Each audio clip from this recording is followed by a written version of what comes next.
partir de 7h du matin.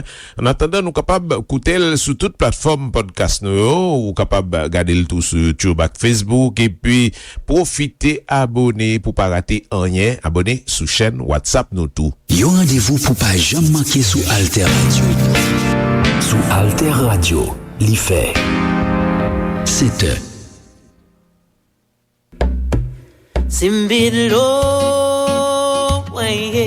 Bonjour, ici Malou Beauvoir sur Alter Radio.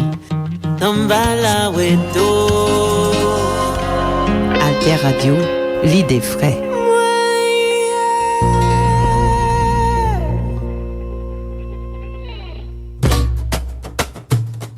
Alter Presse, Alter Radio, pour l'émergence d'une population bien informée. Faites un don pour Alter Presse, allez faites un don pour Alter Radio. Faites un don pour Alter Presse, allez faites un don pour Alter Radio. Votre solidarité peut vraiment tout changer. Allez, venez faire vivre l'info complète et libre. Faites un don pour Alter Presse, allez faites un don pour Alter Radio.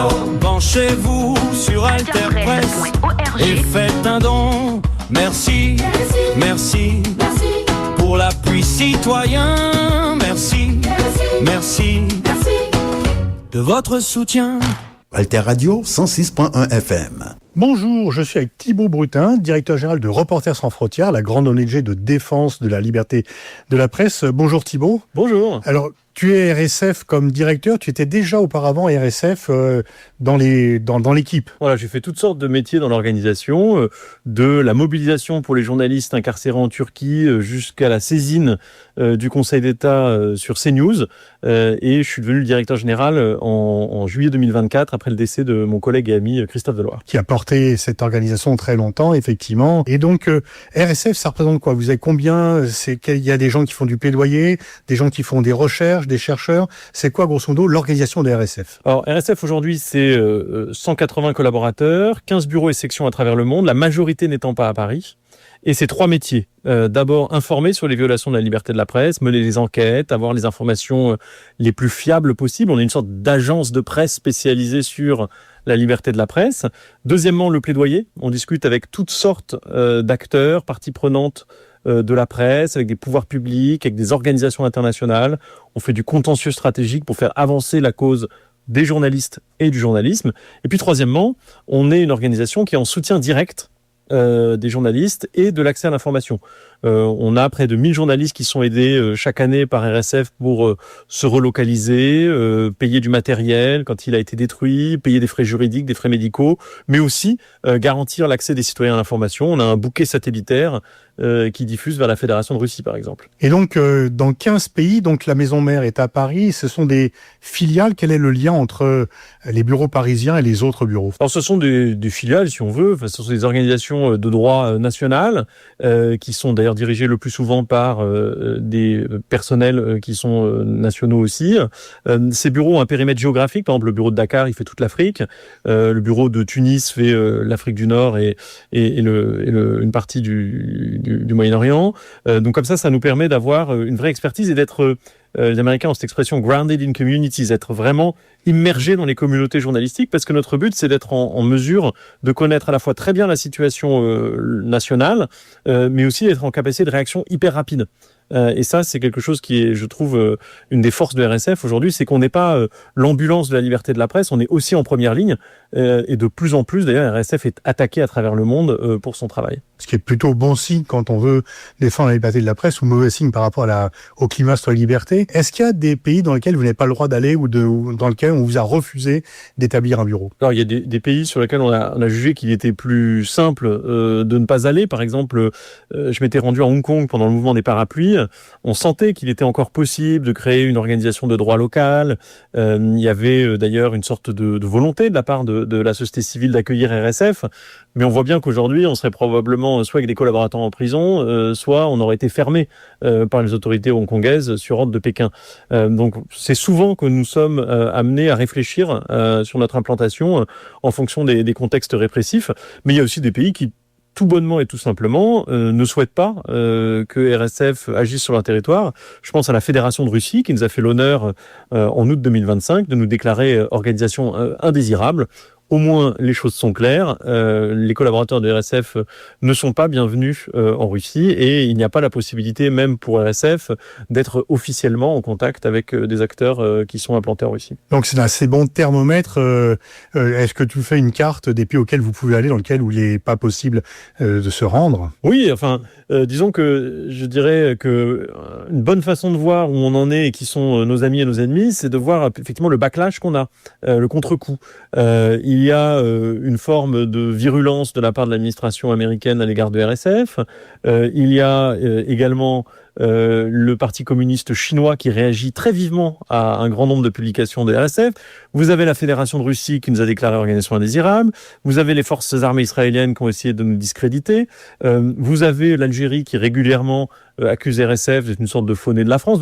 Bref, ça donne une cartographie de qui sont les amis de la presse. Comment vous êtes financé ? Vous faites appel aux dons. Vous avez le livre annuel de photos magnifiques d'ailleurs qui fait partie de vos financements. Est-ce que vous avez des aides aussi des États ? Oui. On a convaincu les agences de développement depuis une dizaine d'années qu'il n'y avait pas de développement des sociétés, il n'y avait pas de société ouverte, comme diraient certains, même si c'est des théories qui sont discutables en elles-mêmes, sans une presse libre.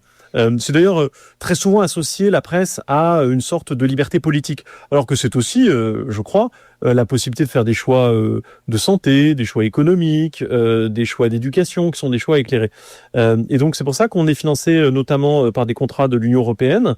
Les pays qui sont les plus engagés pour la liberté de la presse sont ceux qui sont aussi les plus vertueux dans leur propre pays. Donc les Néerlandais, les Suédois nous soutiennent beaucoup. On a un financement de l'Agence française de développement aussi, mais c'est moins de 10% du budget de RSF. Et ce que nous développons ces derniers temps, c'est le don du grand public. Parce que nous sommes convaincus qu'il n'y a pas d'avenir pour la liberté de la presse sans l'implication des citoyens. Que la liberté de la presse, c'est une sorte de mont Fuji qu'on peut regarder du point de vue journalistique, c'est la liberté de la presse, et qu'on peut regarder du point de vue citoyen, et c'est le droit à l'information. Et ça, les gens nous le rendent bien, parce qu'on est une organisation qui, justement, bénéficie aujourd'hui d'un regain d'intérêt et de dons. Et pour l'instant, il n'y a jamais eu de contradiction entre le fait de recevoir des fonds gouvernementaux et le fait de juger le pays en question. Non, non. Mais d'ailleurs, on voit bien que les pays qui sont les moins bien classés n'ont vraiment aucun appétit pour la liberté de la presse. Alors, il y a le classement annuel RSF qui est très connu, qui est attendu chaque année, qui est très suivi. Comment, grosso modo, sans trahir de secret, vous l'établissez ? Alors, la méthodologie est très transparente. C'est un questionnaire. Il y a une base sondagière, dans le sens le plus noble du terme, avec 130 questions auxquelles on peut répondre de façon le plus objective possible.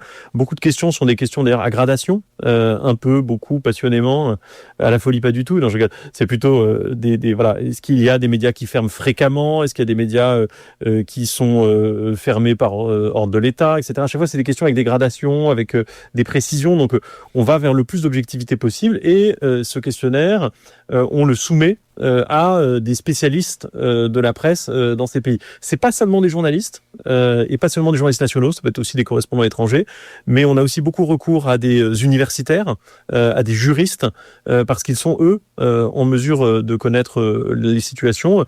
On a aussi beaucoup de syndicalistes de la presse, que ce soit des syndicats patronaux ou des syndicats de journalistes. Donc ça donne des panels de répondants qui sont assez pluriels et très souvent leurs jugements concordent malheureusement. Alors, l'an dernier, vous parliez d'un dévissage global de la liberté d'expression dans le monde, avec un score moyen qui est passé de 72 points sur 100 en 2002 à 54 aujourd'hui. C'est quand même dramatique. C'est dramatique.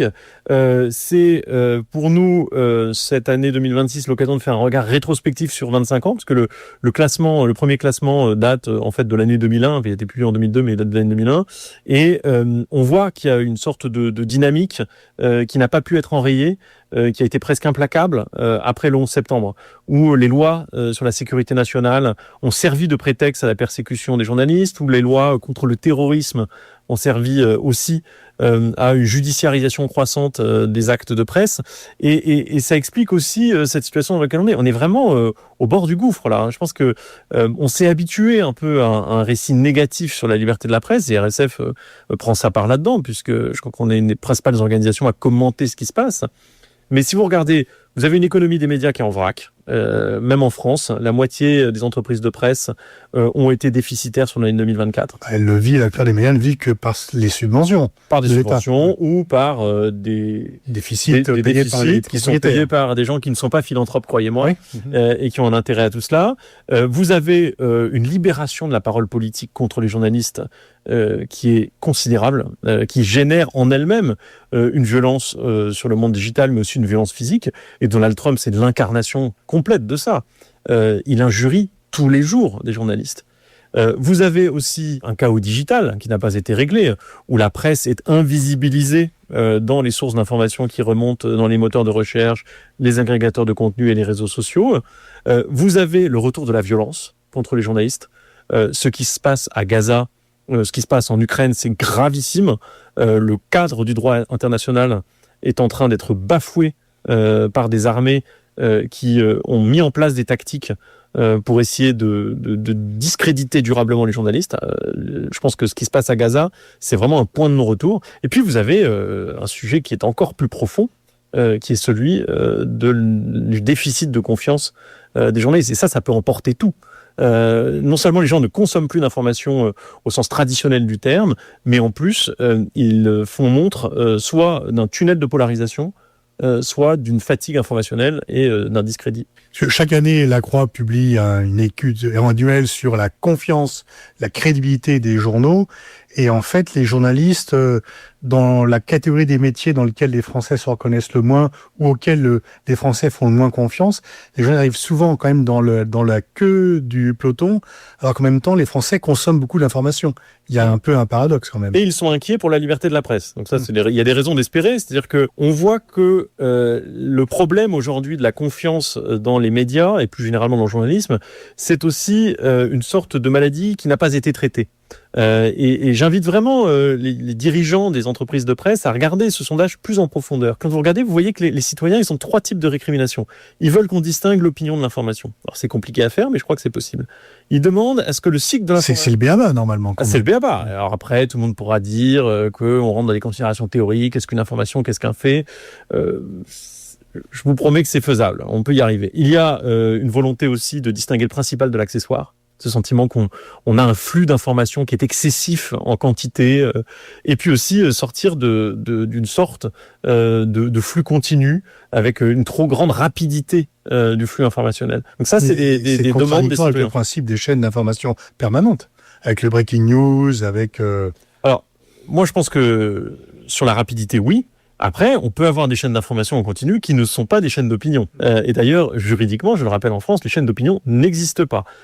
Donc c'est pour ça que RSF, qui s'engage assez peu sur les sujets français, sauf situation gravissime, et ben justement aujourd'hui, on est de plus en plus préoccupés. On a ouvert un bureau France il y a quelques mois, et notre combat historique en France, c'est contre une des transformations les plus violentes du paysage médiatique, qui est l'apparition du groupe Bolloré, qui, pour nous, pose problème depuis 2016. Alors là, vous avez porté le fer, vous avez saisi le Conseil d'État, vous avez remporté une victoire juridique, on peut dire, et on vous accuse d'être responsable de la fermeture de C8. Il y a vraiment un bras de fer que vous avez gagné et que vous avez repris le combat, puisque la commission d'Alonc ne vous a pas tout à fait satisfait et que vous estimez que CNews ne remplit pas le cahier des charges qu'ils ont pourtant signé. Oui, la législation française est très bien faite. Elle est un peu datée technologiquement sur certaines dimensions, mais la loi de 1986, qui a quand même 40 ans, elle prévoit à la fois la liberté de communication, mais aussi l'honnêteté, l'indépendance et le pluralisme de l'information.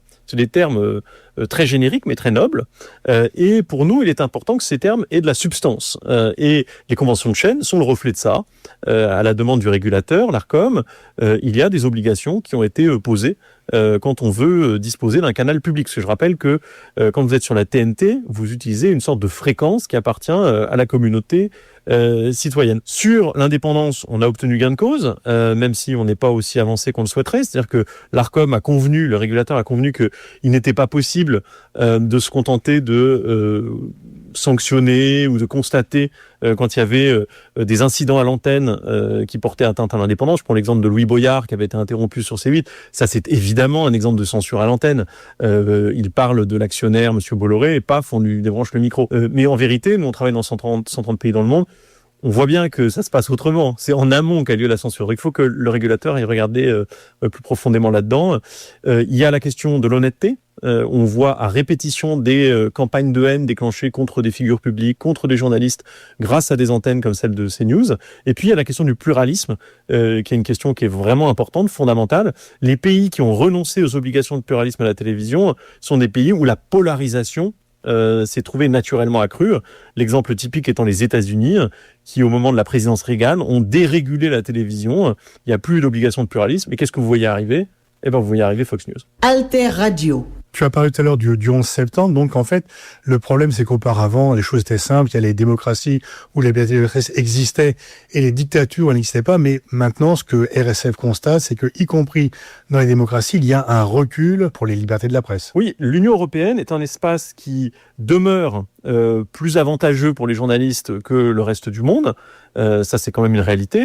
Il faut pas trop crier au loup, parce qu'il y a quand même un espace avec des garanties, avec des polices aussi qui pourchassent ceux qui voudraient porter atteinte aux journalistes.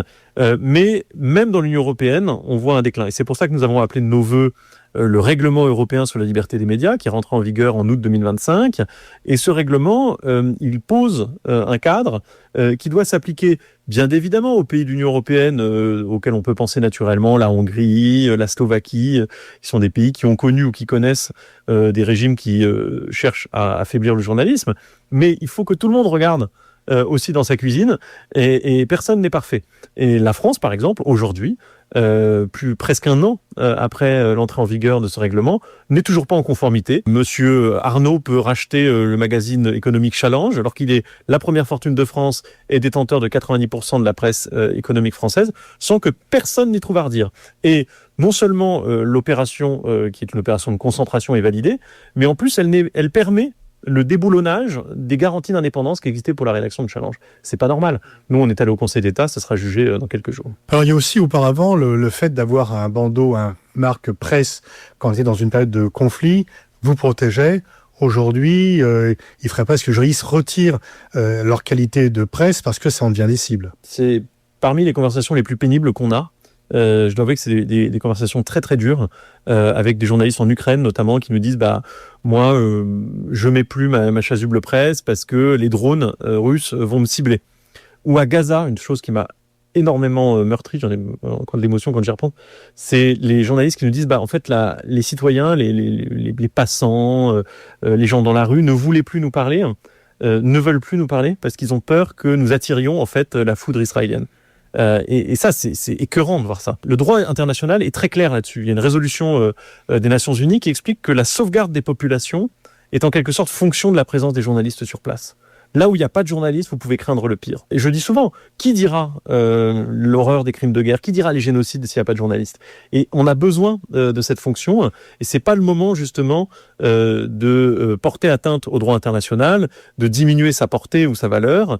C'est malheureusement ce qui se produit avec une sorte de situation de fait, où les forces armées israéliennes ont mis en place une stratégie, que je rappelle, qui est très claire, où fermer la bande de Gaza à la presse internationale, il ne reste plus que les Palestiniens. Vous discréditez les Palestiniens avec une unité spécialisée dans l'armée israélienne qui doit trouver tout ce qu'ils peuvent trouver pour diffamer les journalistes palestiniens, et vous les frappez. Et ça, il y a un avant et un après. Et le fait qu'un pays, dont on peut discuter longuement si c'est une démocratie ou pas, mais un pays qui faisait quand même des efforts pour prétendre défendre la liberté de la presse, se retrouve avec 200 journalistes assassinés de sa faute, c'est complètement ahurissant. Vous avez également déclaré que vous refusiez de conseiller comme journaliste les propagandes de Russia Today, les dirigeants du Hezbollah, les caméramans du Hamas. Donc, comment vous différenciez du gouvernement israélien qui dit que, en fait, tous les gens, il n'y a pas de journalistes à Gaza, c'est des gens du Hamas ou des confrères à vous, comme Raphaël Enthoven ou Jean-Yves Vosner qui dit qu'il n'y a pas de journalistes palestiniens. Alors, comment vous faites la différence entre les journalistes palestiniens et les gens du Hamas ? Alors, c'est très simple. Nous avons, une capacité de vérification des faits. Déjà, le principe, c'est que pour Reporters sans frontières, dans notre méthodologie, la charge de la preuve, c'est pour nous. On ne peut pas dire par défaut qu'une personne a été assassinée. Il faut apporter la preuve par des faisceaux d'indices, par des preuves matérielles, que tel ou tel journaliste a été tué dans le cadre de ses fonctions. C'est le premier point. Et le deuxième, c'est qu'effectivement, on regarde pour qui il travaille. La liberté de la presse, c'est un concept qui invite à travailler dans l'intérêt général pour établir des faits. Ce n'est pas obéir aux ordres. On travaille dans plein de pays où, regardez au Vietnam, ceux qui ont la carte de presse, ils écrivent ce que le pouvoir veut bien leur faire écrire. On connaît ces pays-là. Et donc c'est pour ça qu'on est très vigilant sur qui on défend, parce que on peut pas demander à nos concitoyens en Europe ou à travers le monde de défendre les journalistes si on défend n'importe qui. Et ça, je crois que c'est un critère distinctif qui fait partie de l'identité de Reporters sans frontières. La liberté de la presse, ce n'est pas la liberté d'expression des journalistes ou la liberté d'expression de leurs propriétaires, que ce soit des forces politiques ou des hommes d'affaires. C'est véritablement un travail d'intérêt général. Alors effectivement, à Gaza, on a été très clair, on n'a pas défendu Al-Aqsa TV, la télé du Hamas, on n'a pas défendu les agences de communication du Hamas, on n'a pas défendu Russia Today et Pierre Canal quand ils ont été incarcérés dans les pays baltes. Franchement, quand vous recevez, comme ça nous est arrivé un beau jour dans les années 2010, une lettre de Russia Today qui vous demande de les défendre au titre de l'article 19, vous vous dites, dans quel monde orwellien sommes-nous arrivés ? La liberté de la presse n'a pas été créée pour devenir la liberté des propagandistes. C'est la liberté d'un travail dans l'intérêt général. Mais à Gaza, comment vous distinguez ceux qui travaillent pour le Hamas, c'est quelqu'un, parce qu'Israël va dire que tous ceux qui ont une caméra travaillent pour le Hamas. C'est complètement faux. Je vous invite à regarder un film qui est très beau, qu'on a beaucoup soutenu, qu'on a cofinancé, qui s'appelle Inside Gaza, qui vous montre le travail de l'agence France-Presse à Gaza. C'est des journalistes palestiniens qui travaillent pour l'agence France-Presse, pour certains de longue date. Certains ont d'ailleurs été arrêtés ou torturés par le Hamas. Et ils se retrouvent à vivre une situation où il y a une sorte de folie collective qui s'empare de leur production journalistique. Où d'un coup, tout est remis en cause. Un enfant sur une photo, ce serait un montage. Et moi-même, je l'ai vécu. Je travaille depuis donc près de 10 ans, plus de 10 ans pour Reporters sans frontières. Dans aucun conflit, on m'avait demandé dans des interviews si la personne que nous défendions était vraiment journaliste. Jamais. Avec Gaza, ça m'est arrivé quasiment systématiquement, soit à l'antenne, soit en antenne, que des journalistes me disent « Mais monsieur Brutin, comment êtes-vous sûr que ce sont des journalistes ?» Eh ben, nous avons une méthodologie, nous connaissons les rédactions, nous connaissons les journalistes, nous faisons vérifier chacun des cas, et vous verrez que il y a d'autres organisations qui ont été prises dans des polémiques avec les forces armées israéliennes. Nous, c'est pas le cas, parce qu'on est béton sur la documentation des cas qu'on défend. Alors, vous avez également critiqué les LFI qui portaient atteinte aux droits de l'information des citoyens. Est-ce que vous pouvez dire un peu dans quelles conditions ? Oui, alors, nous, on discute avec l'ensemble des forces politiques françaises, on regarde avec intérêt les propositions et on va voir ce qu'on fait de la présidentielle, parce que c'est un peu le concours Lépine des bonnes idées pour réformer le secteur des médias. Ce qui ne veut pas dire qu'il ne faut pas réformer le secteur des médias, il y a pas des tas de choses à faire, mais je ne suis pas sûr que toutes les idées qui soient sur la table soient toutes également valables. Et on a constaté effectivement qu'il y avait une tentation chez LFI de fragmenter l'espace médiatique. C'est lié à un sentiment qui n'est pas faux d'ailleurs, que parfois le paysage médiatique leur est hostile. La tentation de Jean-Luc Mélenchon, c'est de suivre une logique de compartimentation, de compartimentage, où vous avez une sorte de conférence de presse de stature présidentielle, même si c'est quand même un petit peu en dessous en termes de décorum, reconnaissons l'humilité de l'exercice, avec ce qu'ils appellent les nouveaux médias, qui sont en fait des influenceurs d'information, ou des influenceurs tout simplement, et pour certains d'ailleurs des médias aussi établis avec des processus journalistiques. Ça donne l'apparence d'une conférence de presse, mais ça n'en est pas vraiment une. Et c'est pour ça qu'on est sorti du bois, on l'a dit clairement, pour nous c'était pas une bonne idée, ça nous paraissait une faute politique, une faute médiatique. On était bien conscient aussi que c'était un exercice qui avait sa limite, c'est pas un retrait complet de l'ensemble des médias, puisque Jean-Luc Mélenchon, Manuel Bompard et des tas d'autres élus continuent à aller sur BFM, même sur CNews, comme on l'a vu l'autre jour. Et donc c'était juste un constat de désaccord, une condamnation. Et je trouve que c'est inquiétant parce que j'ai été invité sur des dizaines de plateaux télé, j'ai refusé d'y aller parce que c'était devenu une sorte de truc épidermique. Je pense que les médias français sont un peu malades de Jean-Luc Mélenchon et vice-versa, probablement. Oui, il y a vraiment une sorte d'attraction-répulsion. Et en même temps, au même moment, il y avait Jemileh, le mania hongkongais de la presse qui a été condamné à une lourde paire d'amendes, qui était la fin de la liberté de la presse à Hong Kong. Et ça n'intéressait pas les médias français. Eh oui, c'est un peu le problème de la situation dans laquelle on est, où on voit que il y a une loi du kilomètre qui est une réalité. et qui et du voile du microcosme en fait. Ouais, et qui est une limite à notre action. C'est-à-dire que nous, on est une organisation de solidarité internationale avant tout, et franchement, c'est dur d'intéresser. Il y a beaucoup de gens, moi, quand je me balade en France ou dans les gares, les aéroports ou dans les cafés, les gens viennent me voir, disent, vous êtes de RSF, machin, etc. Merci pour tout ce que vous faites pour les journalistes français détenus à l'étranger. Oui, mais sur les 500 journalistes détenus détenus dans le monde aujourd'hui, il y en a qu'un seul qui est un journaliste français détenu à l'étranger, qui est Christophe Glaise, et encore, on peut rajouter un deuxième, Mourad Zeghidi, journaliste franco-tunisien, qui a rendu public sa nationalité française récemment, et effectivement, c'est 2 sur 500. Donc il y a une sorte de mauvaise perception, et je le dis, l'immense majorité des gens que nous défendons sont des journalistes nationaux, qu'on appelle de façon un peu dépréciative, je trouve, dans la presse, comme journalistes locaux. Oui. Pour moi, un journaliste local, il est toujours le local de quelqu'un. Voilà, on est toujours le local de quelqu'un, mais enfin, c'est un américanisme, à mon avis, assez coupable, qui vise à, c'est pas du journal étudiant, quoi. C'est des journalistes nationaux, et c'est vrai que c'est la réalité de ce qu'on vit, de ce qu'on voit. C'est difficile d'intéresser à ce sujet-là. Vous avez également demandé de ne pas faire une fausse équivalence entre la mise en demeure de CNews et celle du service public. Ah oui, le régulateur a tendance à essayer de ménager un peu la chèvre et le chou, et nous on pense qu'il y a un risque aujourd'hui, que ce soit pour le régulateur.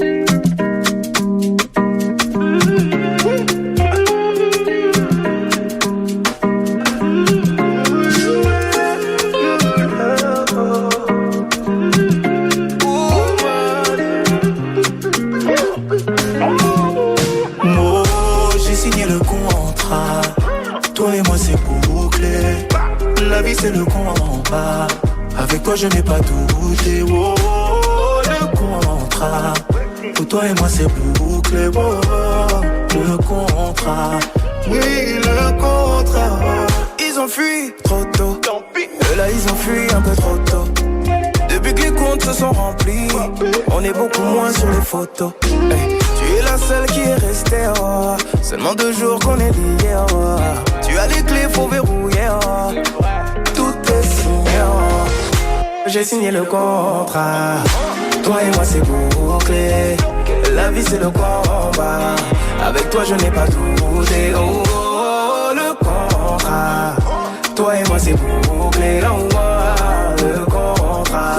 Oui, le contrat. Yonanga, Yonanga, Yonanga, oh Yonanga, Yonanga, Yonanga, oh Yonanga, oh Yonanga, Yonanga, Yonanga, oh Yonanga, oh Yonanga, Yonanga. Ma chérie, viens t'asseoir, c'est maintenant qu'on doit parler. On a dansé le Makossa, si à Congo ça n'a qu'à continuer. Yeah. Tu portes mon nom, ne laisse aucun de le salir. Plus rien ne sera comme avant. J'ai mis à ton doigt du saphir. Oh, j'ai signé le contrat. Toi et moi c'est bouclé. La vie c'est le combat.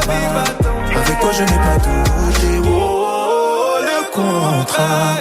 Pour toi et moi c'est bouclé. Oh, le contrat. Oui, le contrat. Yonanga, Yonanga. Yonanga, Yonanga, oh Yonanga, Yonanga, Yonanga, Yonanga, oh Yonanga, oh Yonanga, Yonanga, Yonanga, oh Yonanga, oh Yonanga, Yonanga, Yonanga. Ok.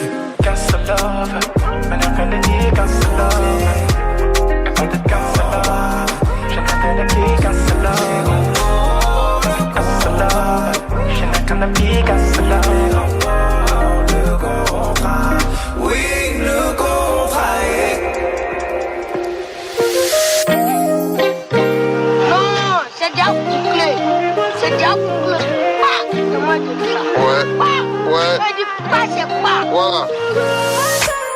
Vous mettez toutes vos billes dans le même panier. Êtes-vous vraiment prêt à l'assumer? C'est pour toute la vie. À plein d'épreuves vous serez confrontés. Crise après crise, il faut tenir, rester unis. Le projet de fonder une famille, en faire votre priorité. C'est facile sur le papier, ce que vous avez entrepris aujourd'hui impose le respect. Vos couples en mode yo impliqueront de nouvelles danses. Ils qu'il y aura des conséquences. Vous en ferez des baby mama, baby mama, mama, baby mama. Évitez les dramas, oh baby mama, baby mama, mama. Même si elles prennent quelques kilogrammes.